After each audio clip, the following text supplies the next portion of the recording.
Glorious. And again, to reiterate, you are open, you're free to opt out of answering any questions or to withdraw from the study altogether. Okay. Your story is absolutely valuable, and we want to make sure that you yourself are protected as well. So beginning with some basic questions for identification purposes, how old are you, Victoria? I am 38, Okay. And then which gender do you identify as? Man, woman, female, woman? And then your eating disorder diagnosis, whether self-diagnosed or medically. medically. Medically. And what was that diagnosis? The original diagnosis was when I had anorexia nervosa when I was 11. And Okay. then I was diagnosed with binge eating.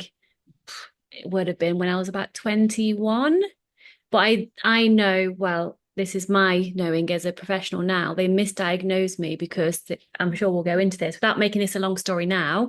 I'll try and keep it short. Any form of binge eating that has prior restriction and then a compensation after the binge eating in a severe way is actually bulimia.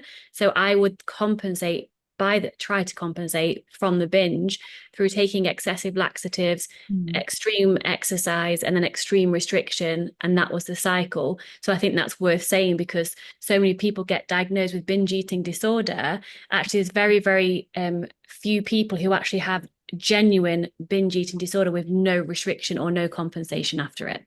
Hmm. Yes, it's important to specify. Thank you so much. So medically diagnosed. Okay. And then the age of development, you said 11 for anorexia and 21 for the binge eating, correct? Yes. Um, have you received forms of treatment?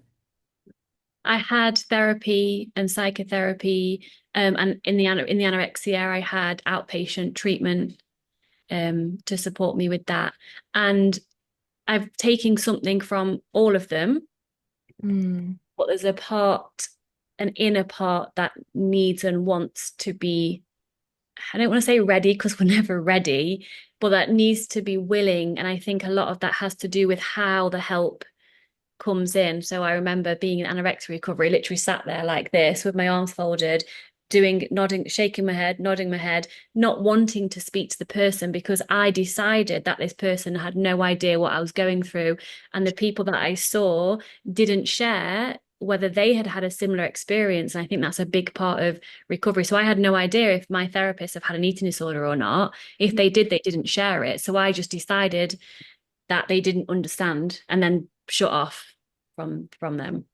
Absolutely. Yeah. Having a personal story or a personal experience, having them be more of a peer rather than uh, Yeah. sort of absent medical Mm. provider. What led you to finally open up, if you did come to open up, that is? Yeah. Well, it was through, I'm a fighter, and many people with eating disorders are a fighter, meaning I would struggle and fight my way through life because that's how the world molded itself to me because of my childhood experiences. So it wasn't always a bad thing. It served me very well in a lot of different things. When I got so it's briefly worth saying the anorexia diagnosis at 11, I was recovered in quotes for anyone who's not watching the video of this or if you're writing this, I was declared recovered from anorexia when I was weight restored, when I was on the healthy scale of the BMI. Mhm. However, I wasn't at my natural healthy set point weight, and I was far from recovered because I'd gained weight, but I was still very disordered in my head. But they didn't see that. They just saw, oh, she's gained weight, she's now eating more, so therefore off you go, you've recovered. So I was technically, again, air quotes, recovered from anorexia. That would have been the age 16. Mm. But then it just morphed into bulimia until I was 30 years old. So when I was 30, I moved to the Netherlands. Love story, met a Dutch man in Egypt on holiday, fell in love, knew him 3 months. He flew to England every weekend for 3 months to see me Mm. and just moved here.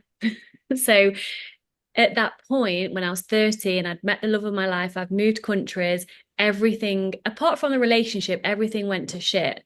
I was lonely. I couldn't speak the language. The binge eating and the bulimia was getting really, really bad. I hit my rock bottom. I was also keeping it from him because I didn't feel like I could be vulnerable and share. I didn't want to share with anyone back home because I thought that I didn't want them to worry because I'd moved countries. So I was holding everything in, and I hit my rock bottom to the point where I remember sitting on the floor of my kitchen, crying my eyes out, thinking, I'm so afraid of my own thoughts. I Mm. want to be put in a psychiatric ward because I can't get away from myself and I hate myself and I hate being me. I didn't want to die, but I was like in absolute panic, overwhelm. I couldn't be me anymore. And that's when I was like, you know what? I'm going to have to admit. And I use the word admit then now. I don't use the word admit because asking for help and asking for our needs to be met is a sign of strength, not a weak sign of weakness. But Mm. then I saw it as the biggest sign of weakness because I've always just had to do it by myself. So I admitted that I needed help and then my recovery started from there. So then I was open because I could not live how I was living anymore. I Mm. just couldn't do it. Yeah, well, incredible that you were able to have that self-awareness despite being at the bottom. Mm. For Yeah, to be self-aware while also wanting to escape yourself is an interesting. I so wanted to escape myself. Yeah. If someone could have given me a pill to escape myself, I wouldn't have cared what the consequences would have been. I would have taken that without a shadow of a doubt. But Mm. you can't escape yourself because wherever you go, there you are. Yeah. And if it's okay, further into the interview, we'll continue exploring the idea of the thoughts that you were trying to escape and this sort of bifurcation of self. And but for now, we're transitioning now to questions about like the sort of history of the eating disorder itself. Yeah, Um, do you remember the first time you engaged in the disordered behavior and what led up to that? I do. Through no fault of her own with her awareness, my mother was always on a diet. Mm.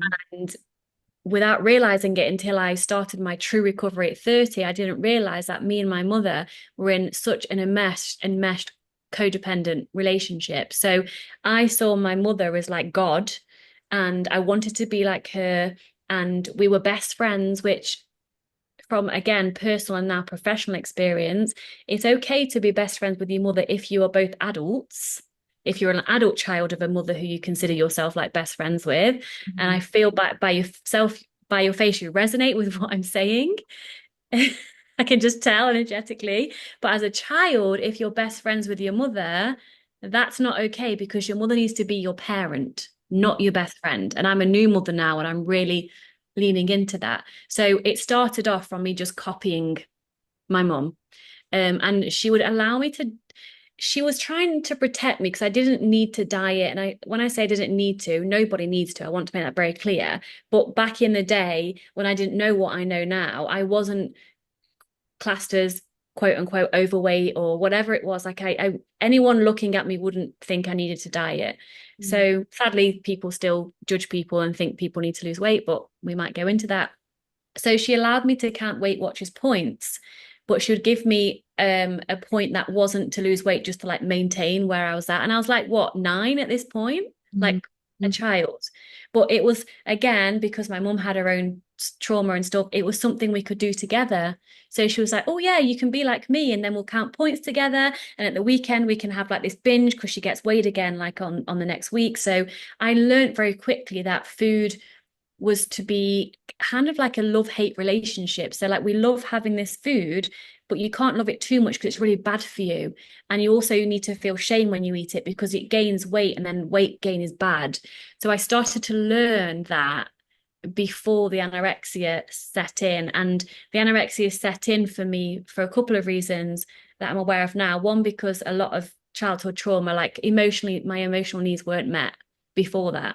So I turned out to be a perfectionist and overachiever in order to try and be accepted and loved by my mum.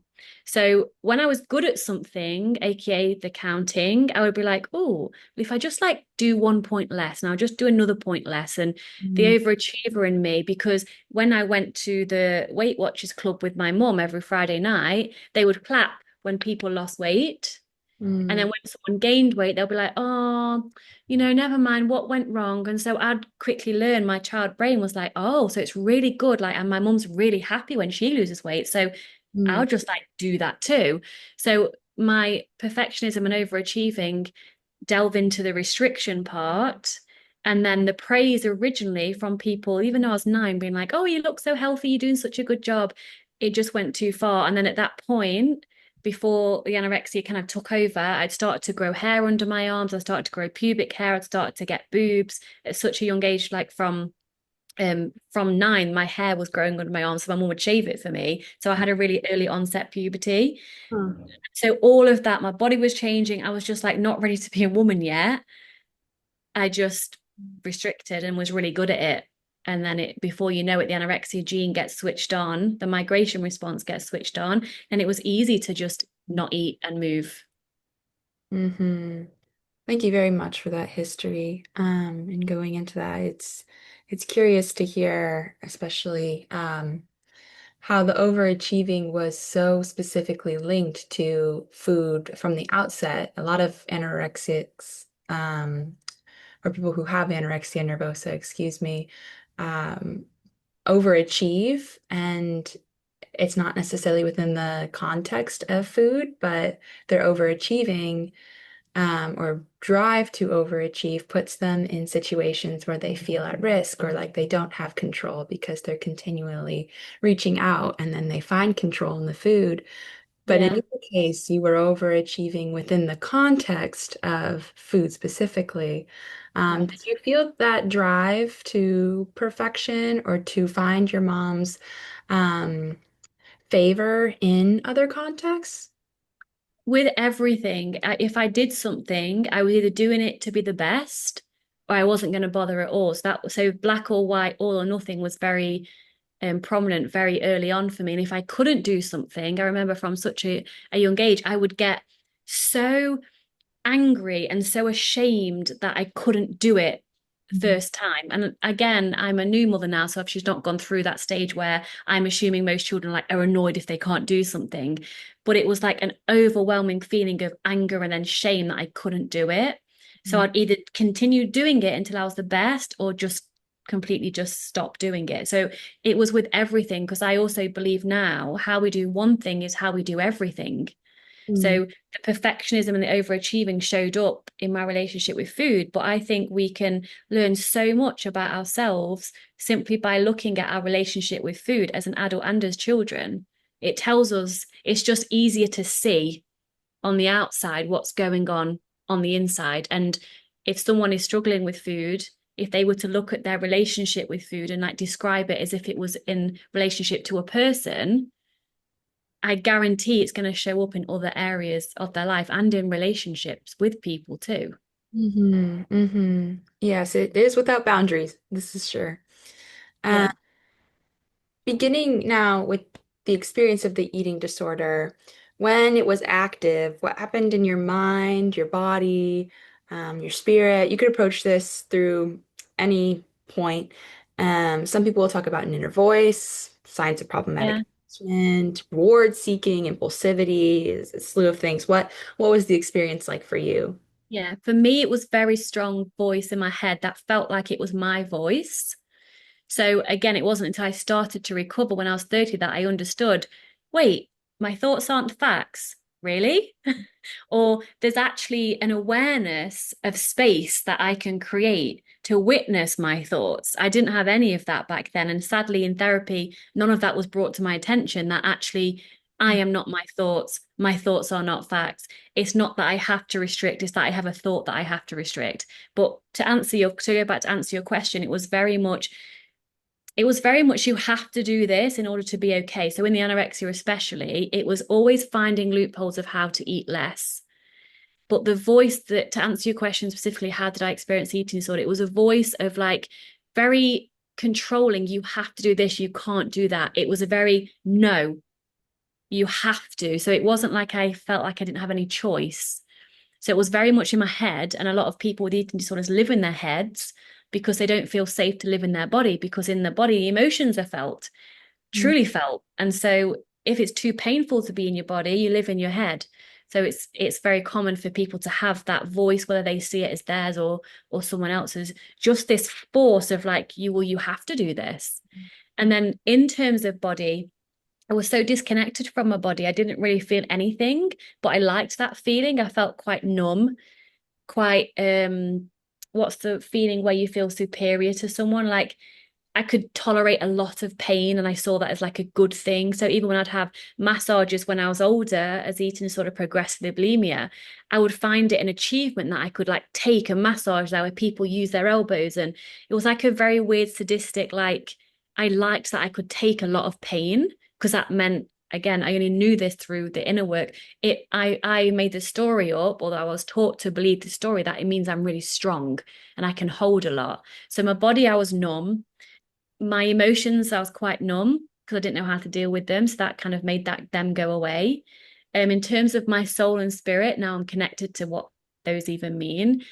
I won't say I was broken because we're not broken. We're always whole and complete at a soul level. But because I was so disconnected, I just, again, numb. I was not connected to that part of me. But there was one part in my eating disorder when I was 25. So this was before I started recovery. I was in an abusive relationship. I was getting beat up daily. It's a hard time.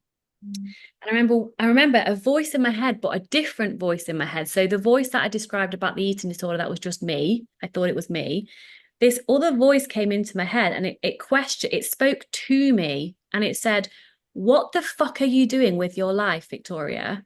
Look around you. What the fuck are you doing?" And then I remember kind of answer, answering the voice by looking around me and then just being like, yeah, like what am I doing with my life? And that voice asking that question so direct actually allowed me to have the strength to come up with a plan to leave that abusive relationship. And I did.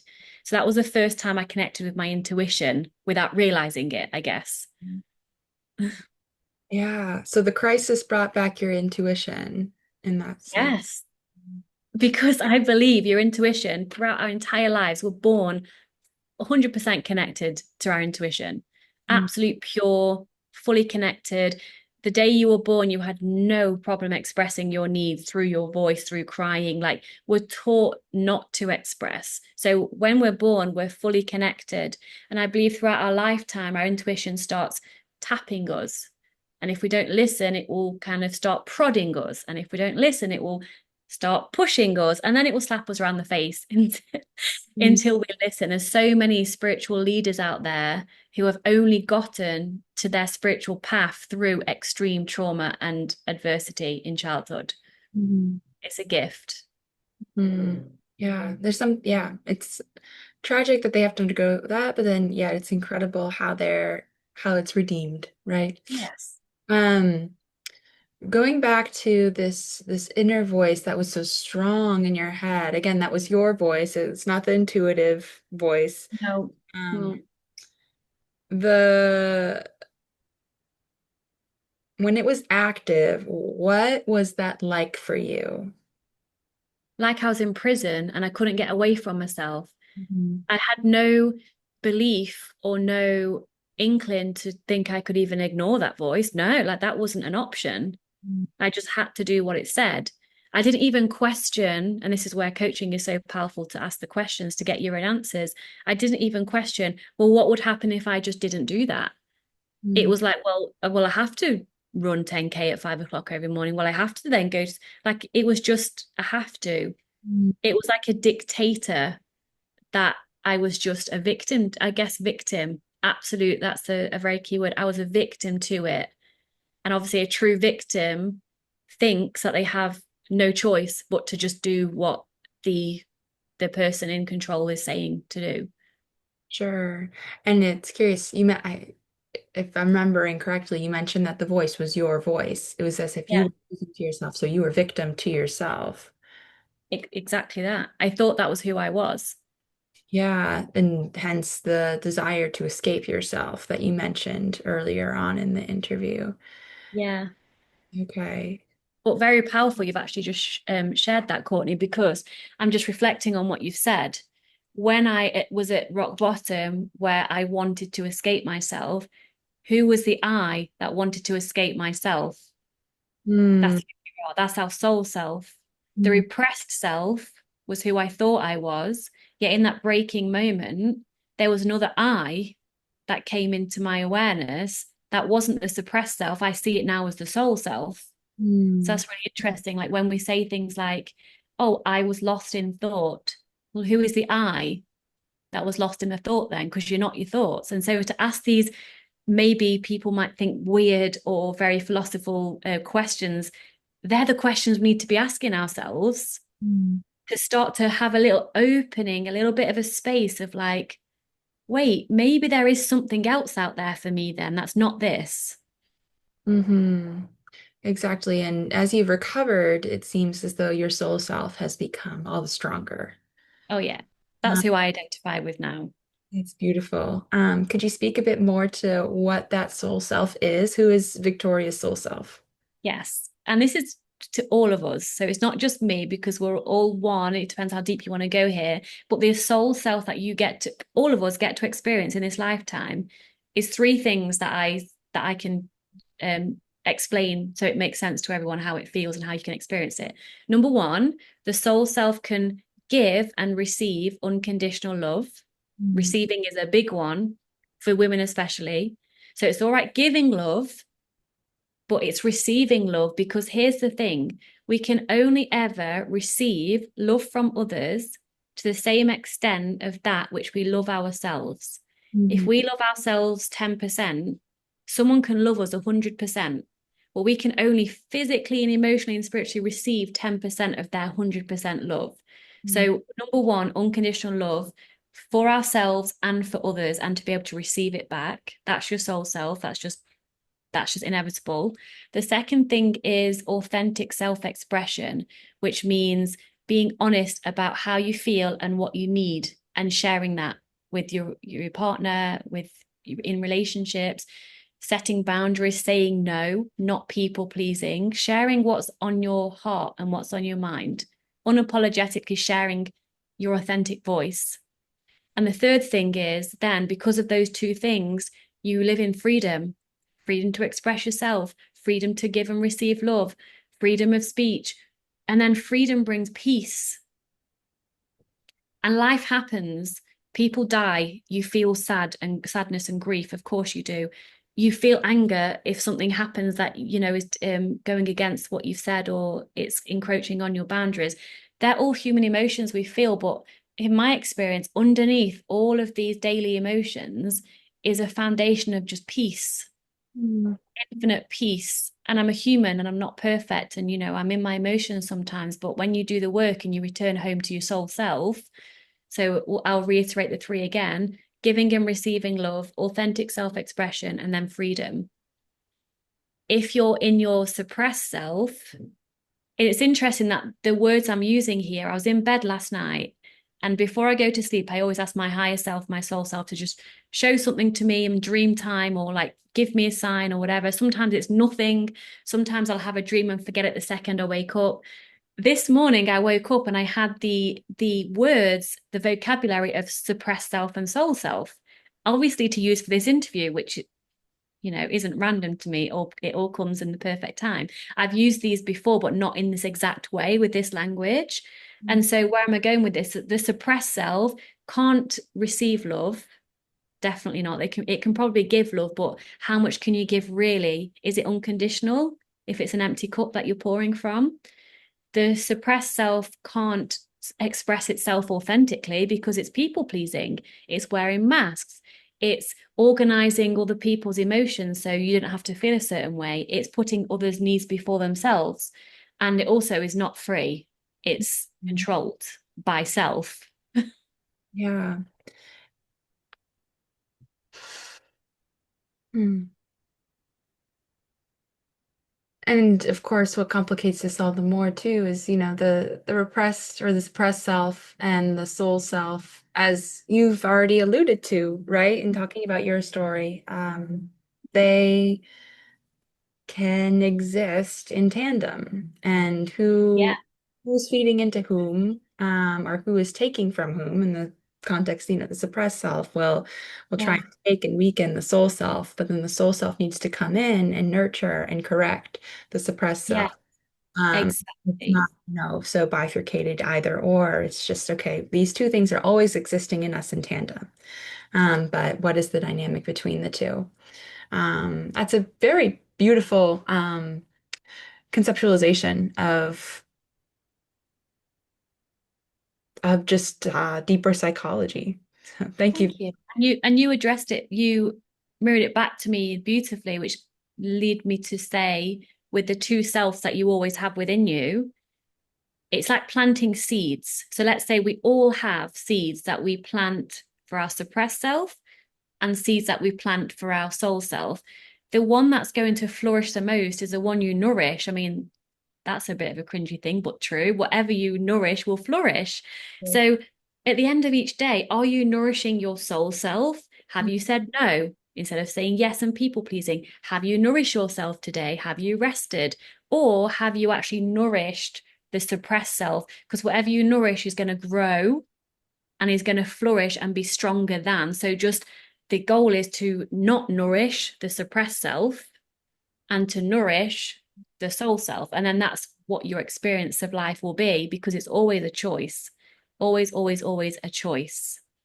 Yes, absolutely. And in your experience, Victoria, what were the choices that you needed to make to stop feeding the suppressed self and instead feed the soul self? I had to face my fear. So I had to choose the choice, what was the most fearful. And that's the hardest thing to do. That's why so many people can read all the books, listen to all the podcasts. They know so much, they could create a program to sell and write a book to sell about eating disorder recovery. However, knowing and embodying are two different things. And I'm saying this for a reason to just share extra value for anyone who is in that place where they know everything, but they're not taking the action. So the choices, first and foremost, I had to get out of victim mentality and understand that I actually had a choice. Meaning, if someone held a gun to my head and said, if you don't eat that, I'm going to shoot you. Or if you don't eat that, I'm going to shoot your mom. Or like to a big extreme, would I do the thing that I'm telling myself I can't do? The Mm, answer is yes. mm, So then I started switching I can't to I won't. mm, And just doing that without any action first, going around the day being like, I won't stop myself going on a 10K run. I won't eat that and nourish myself. I couldn't get away from the fact I was choosing to suppress myself. And I wanted something different. Here's the thing. Some people sadly don't, I don't want to say this, they want it enough, but they're not willing to do what it takes to get what they say they want. I was. When I was at rock bottom, I didn't know how. I had no fucking clue how I was going to love myself in a bigger body because I knew I was going to gain weight because I knew I was suppressing myself. I knew it. I had no idea how I was going to love myself or even like myself in a bigger body. I just knew I was willing to try to do something different because I couldn't continue the way I was. So I was willing. And because of my perfectionism and overachieving, when I decided and made my mind up, that served me so well because I overachieved at recovery, which again did fall like it kind of didn't serve me always, but it served me at the beginning. I overachieved at recovery. I was like, right, whatever it fucking takes was my mantra. So because of that foundational work of number one, I am not a victim to mm, myself. And I thought I was. I thought I had to be clear with I am not a victim. I have the power to choose. I have no idea how. I feel so weak. I don't know how I can, but I had to know that there was a choice that I could make, didn't have to make. It mm, wasn't like in the outpatient treatment where I was forced to eat, where I didn't have a choice, and it was someone pushing me externally. As a grown ass adult, I got to choose. And so that created a space for my soul to like shine through mm, because I don't have to recover, but I want to. mm, Okay. So with this space of no one pressuring me, no one saying I need to do this. Okay, I want to recover. What do I have to do if I want to get what I say I want? I have to eat.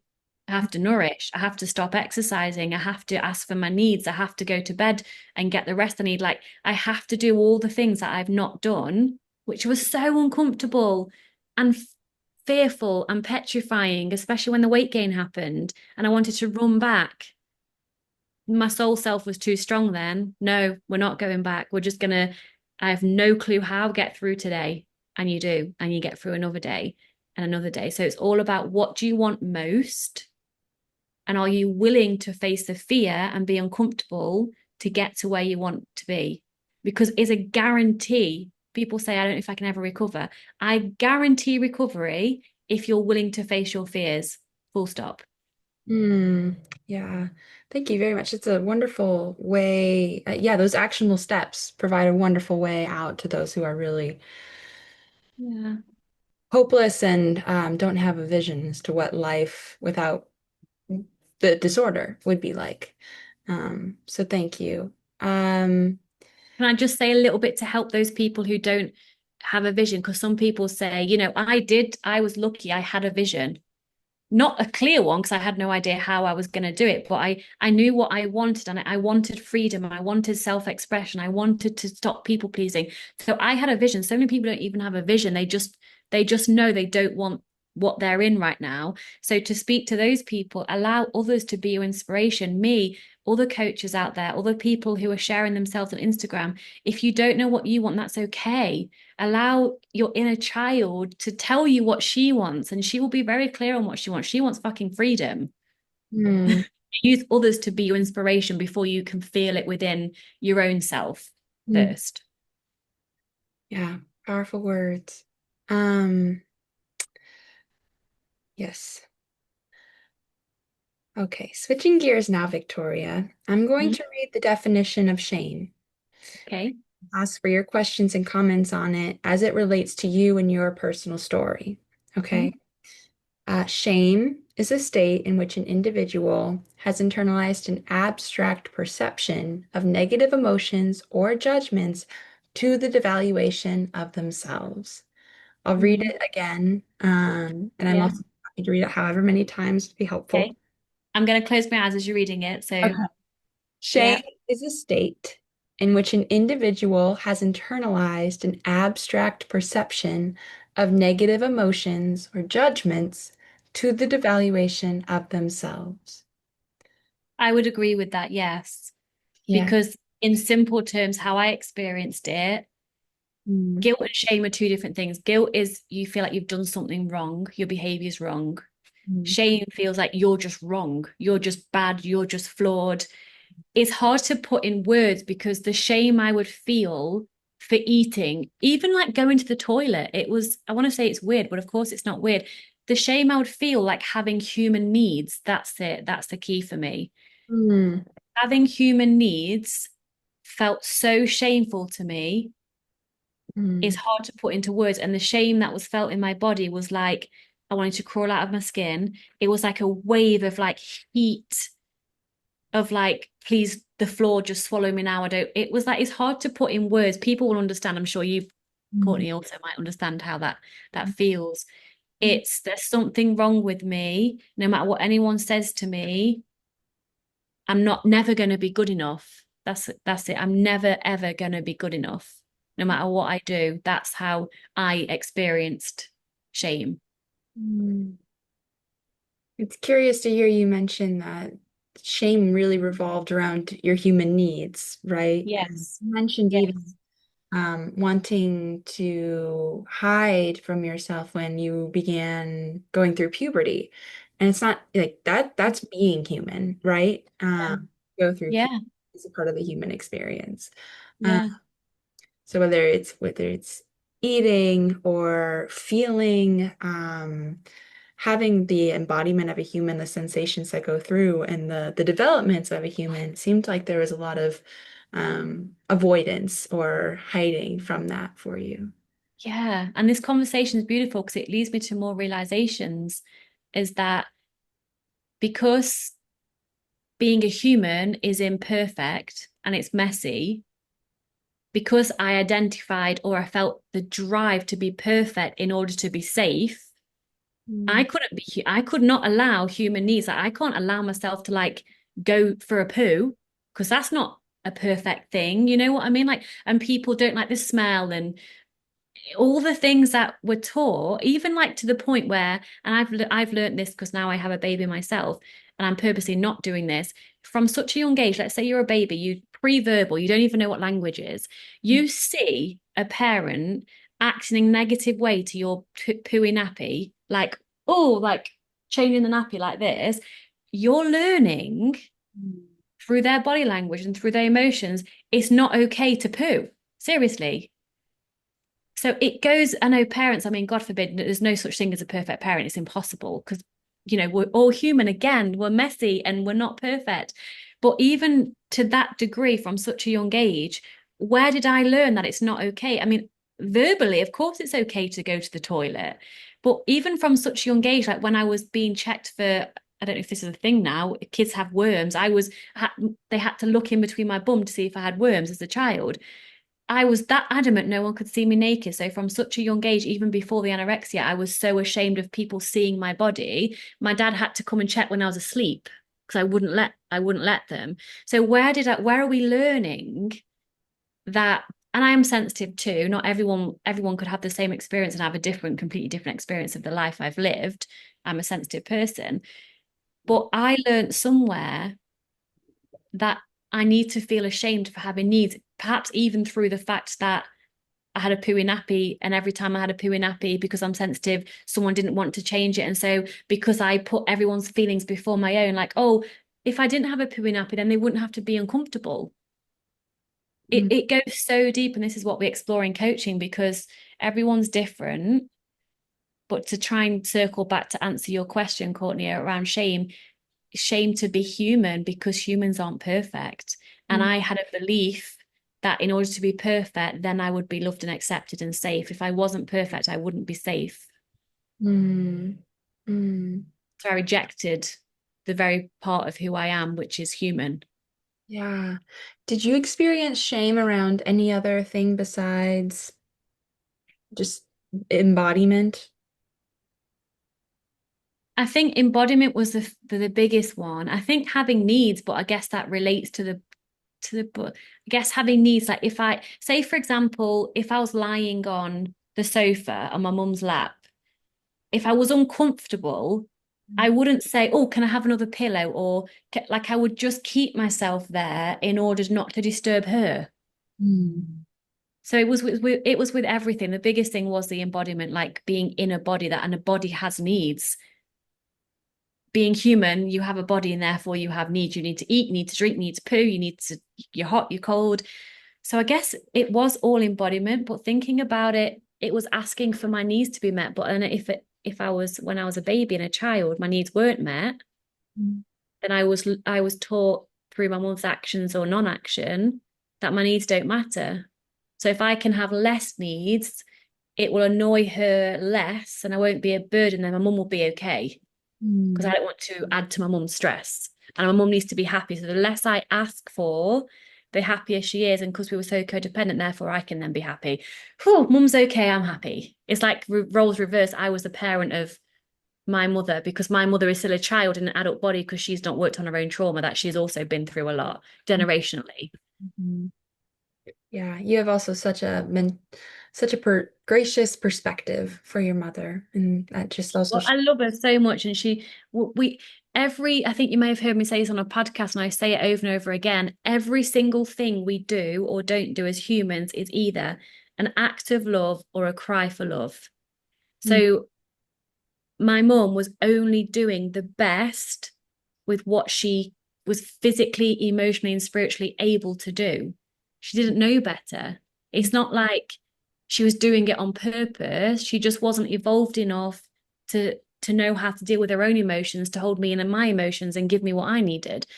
And that's why I think if we break the generational patterns and then have children, we get to break that and then bring up children whose needs are met, who Mm. do believe and love themselves. And then we create a whole new world of humans through doing the work on ourselves first and then passing that down.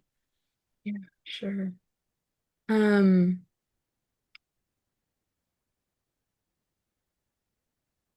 we have touched on the presence of shame during the eating disorder, the anorexia and the binge eating, do you Mhm. believe shame played a role in the development in the steps to what led up to the anorexia and the binge eating?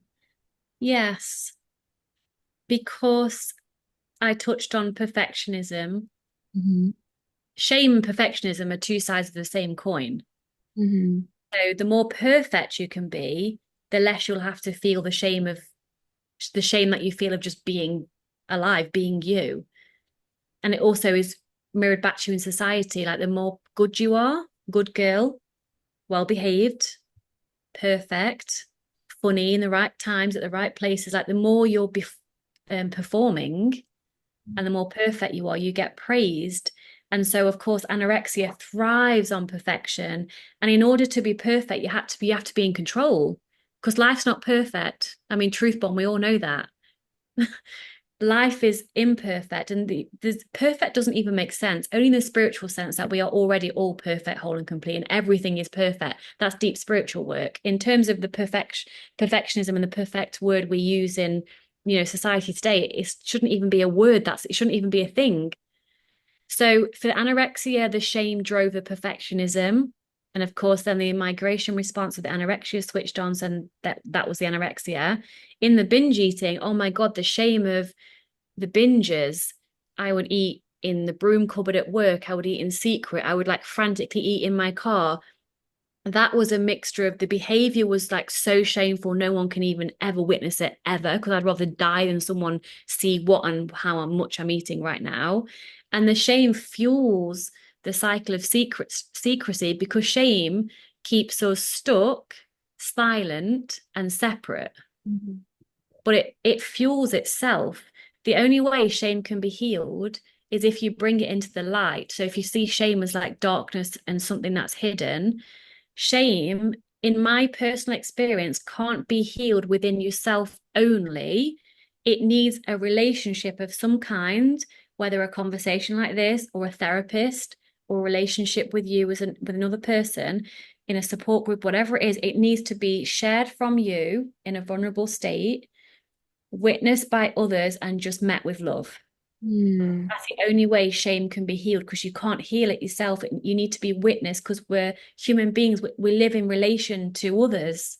We Hmm. only develop or experience shame through relationship to others. Hmm. If we lived separate on a desert island our entire lives, we wouldn't even know what shame was. Hmm. It's created through relationship to others. So it needs to be healed in relationship to others through sharing it with vulnerability and being met with love. Hmm. Absolutely. Yeah. Um, the next few prompts I have, Victoria, are a bit long. So I'm going to share my screen. Okay, great. Uh, how do I, where's, It sometimes changes, doesn't it? It might now be in the more dot dot dot, and then it might say, you uh, got it? yeah. Here we go. Okay. Can you see the doc? Oh, that's, sorry, that's my syllabus. I can't see anything yet, so don't worry. It's just black for me still. I Sorry. couldn't see anything.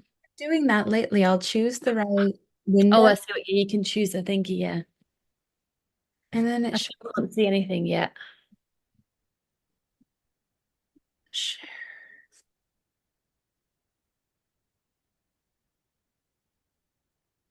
Keep showing. Maybe what I'll do is actually, I think I have too many Word documents open right now. So let me just go ahead and um, decrease the count of those. Aha, there we go. Brilliant. Yay, I see something now. Great. Yes. Okay, so on a scale of one, not at all, to five, being a great deal, Mhm. please rate how much shame you've experienced in the following context. And I apologize that this is more worded in the present tense, and we're speaking more towards the past and when your anorexia, nervosa, and binge eating were Yes. okay. Um, Yep. in relationships with family, 4, okay. In friendships or peer interactions, 4, in academic or professional settings, 3, in response to failure or perceived inadequacy, 5, around expressing emotional needs. 6. Due to feeling not enough or too much. Oh, 7. Okay, 5. I'll play the game now. 5. I appreciate the like The go ahead. severity of the 5. Oh my goodness. In connection to your identity. That could be class, gender, sexuality, culture, religion, or other demographic identifiers. I think 2.5. Okay. Any comments or questions on this prompt? If you could have, I guess I was going to say one specifically around how shameful do you feel about being in your body or having the body you have. But I guess for me, that can be fed into feeling not enough or too much somehow. So I guess that could be put into there, but something around the body and how you look, the image you perceive, you portray to the world. How shameful are you around that?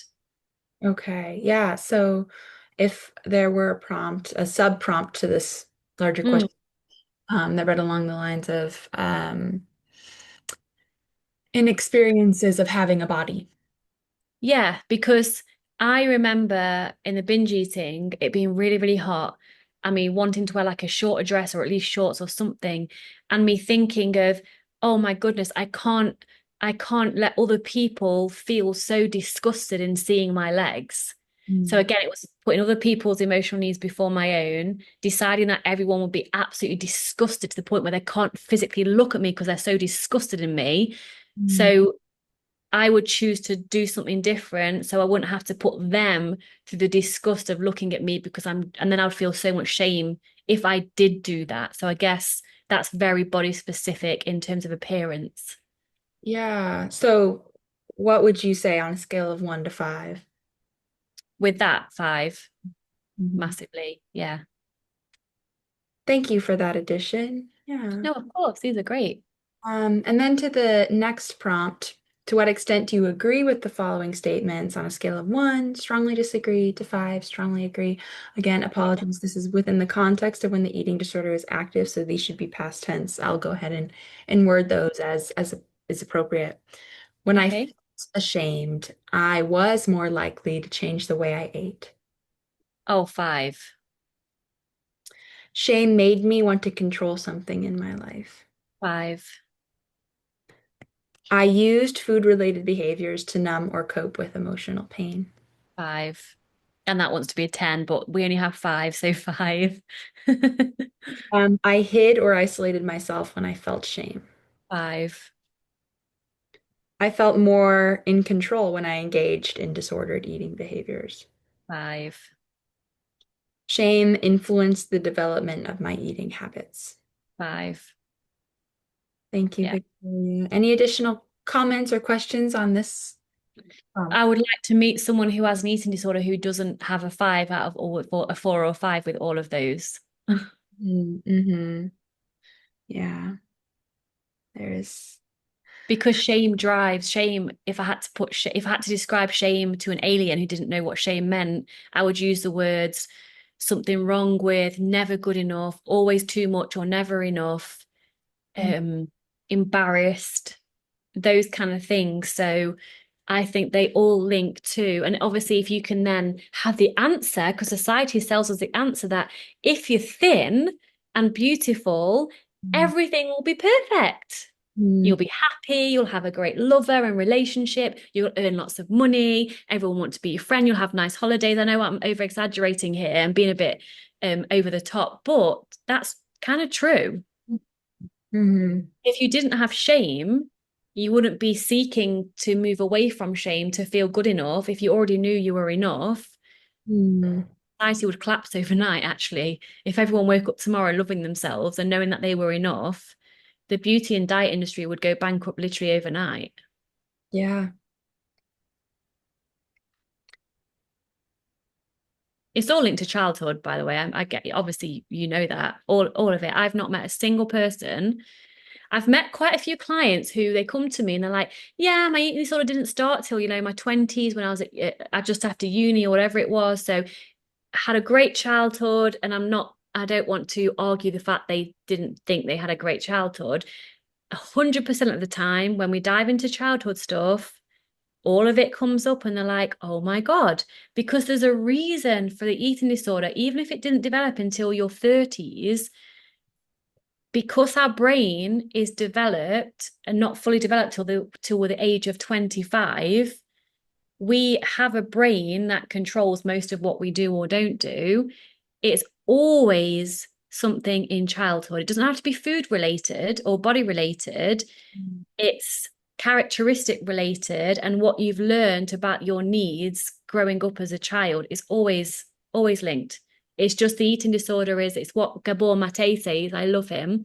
He says it's not why the addiction, it's why the pain.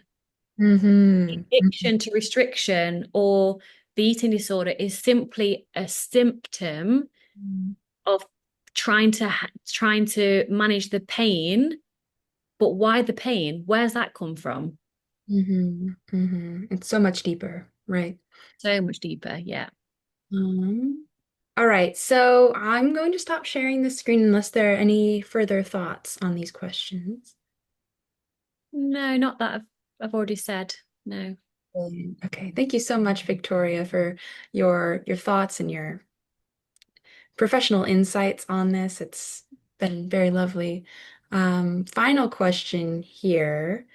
Um, what has been or what was most beneficial to your recovery? Me understanding I had a choice. Mm-hmm. Me understanding that I didn't have to be a victim. And I understood that by seeing other people having lived through anorexia and binge eating and bulimia, having recovered, and then saying, because we never truly know on Instagram, but you also have a feeling to a person, them showing that they're actually the biggest they've ever been, but they're the happiest they've ever been. And I wanted that. Mm. So I do feel I would have gotten here anyway if I hadn't seen these people that have really helped me in recovery. But every day I would make a habit on purpose to spend at least 10 minutes on Instagram, purposely looking at women my size or bigger being themselves Mm. in the world. I Mm. know it's deeper than body image, but for me, that was like a huge, huge, huge part of the recovery process anyway. The childhood stuff is the reasons why, but the recovery, yeah, it's still childhood stuff that we need to heal, but it's the body image stuff. Mm. So I guess to answer your question, because I always go on little tangents, is for someone else to show me it was possible for me too. Yeah, yeah. To sort of normalize that body type or those body types, for that to be what was on your feed and what you were most exposed to, Mhm. what you were saturated in, was to give you permission to be. Exactly that. And I think what was missing for me in the therapy that I had, like I said at the beginning, was I never felt understood. Mm. I never felt that someone could sit next to me, not above me, or clinically with all these sheets and tick boxes and all the weighing scales and all the things, to someone to sit next to me and go, sweetheart, I understand. I genuinely understand how you feel, because this is what I went through and it fucking sucked. Like, to just be so, this is what I specialize in. That's why people come to me. Yeah, I know my shit because I educate myself and I'm always investing in myself with coaches for me. But I know how it feels like, and I share that. I share the depth of my experience so no one feels alone. And I get it. And look where I am now. Mm. You can do it too. It's a hell of a journey. I'm not going to lie. The hardest thing you'll ever do, not going to lie. It's worth it 1,000 times over. So someone who gets it. Mm. Thank you, Victoria. Those are all the questions I have for you. Are there any final thoughts or questions that you believe our time together would be incomplete without? Hmm. No, but I would love to ask you a question if you don't mind sharing, because I'm going to post this and I'd just love to hear if you don't mind sharing in 5 minutes or so why you're here asking me these questions, Courtney. What experience have you been through? Yes, absolutely. So I'll kind of work my way backwards as to where I am currently and then the history that transpired to bring me here. So currently, I am an academic at Boston College. I am in the sociology department and I specialize in sociology of the body. In brief, that's just basically how our bodies are susceptible to social factors. How we experience the world is very conditioned by our socialization. And I became interested in that throughout periods of academic study. But then it really became personal for me when in 2023, right after my husband and I got married, you mentioned the beauty of a lover you had that brought you to realize the love that you deserved and that was pivotal to your recovery. My husband, at the time, we had just been married for a month. Um, I had just come out of being hospitalized for a week, in which I was just adamantly um, in denial about having an eating disorder. I had all kinds of symptoms, and I was also full of misconceptions on what an eating disorder was. And so it wasn't as though I was lying to myself. I just didn't know. And it wasn't as if I was lying to my medical team. I just um, did not relate to, again, you mentioned how sterile Mm, particularly like screening questions can feel. And if they're asking, oh, are you scared to gain weight? And I have yet to admit to myself, because I'm so numb, I'm so emotionally unpresent, to be able to be vulnerable with myself, to then be vulnerable to the medical team. Of course, I'm going to answer no, because I haven't done that internal work and I don't realize that. However, my husband was just so loving and patient and gracious and had shown me what was real unconditional love. And what I realized that I was depriving myself of, and that strengthened me to do more of the internal. Um, I mean, I hadn't even done internal work at this point, but I was more strengthened internally to be able to admit. When he asked, I mean, after how many medical people had asked if I was fearful of gaining weight, after he asked, I finally realized for myself and externalized both, um, synchronously at the same time.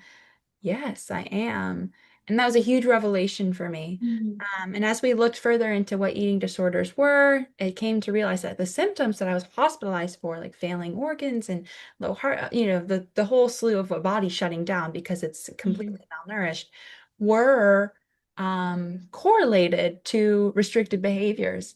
And so I was afraid of food because of how the symptoms would intensify mm. if I ate. Yeah. And but those symptoms began because of my restriction to begin with. And as I've done my internal work, I've realized similarly, yeah, my mom is a wonderful woman. She comes from her own broken background. She is yeah, she's a very strong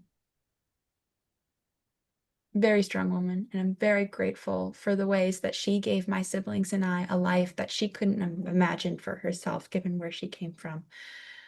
Um, Having unresolved trauma that she did, it very much came out in how she was parenting us. Disorganized attachment, codependency,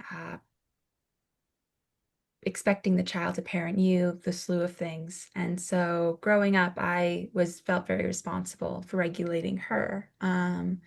And also responsible too for regulating my entire family because however mom was feeling was sort of what set the tone for how we as a family were dynamically. And just I'm the eldest child as well, so that there's that sort of dynamic. And yeah, so how have I come here? It's a mix of sort of just academically what I've pursued and um, what I've come to study, and then also just personal experience that I've married together, melded, and now I'm curious about deeper unresolved issues. Um, people with eating disorders go through all varieties of treatment. And yet, particularly for anorexia, the relapse rate for those who undergo treatment is 50% within a 10-year period. And so that's indicative that there are deeper unresolved issues that even evidence-based treatments don't address. And your Yeah. story, I very much relate to um, in that the medical team who was using all kinds of um, evidence-based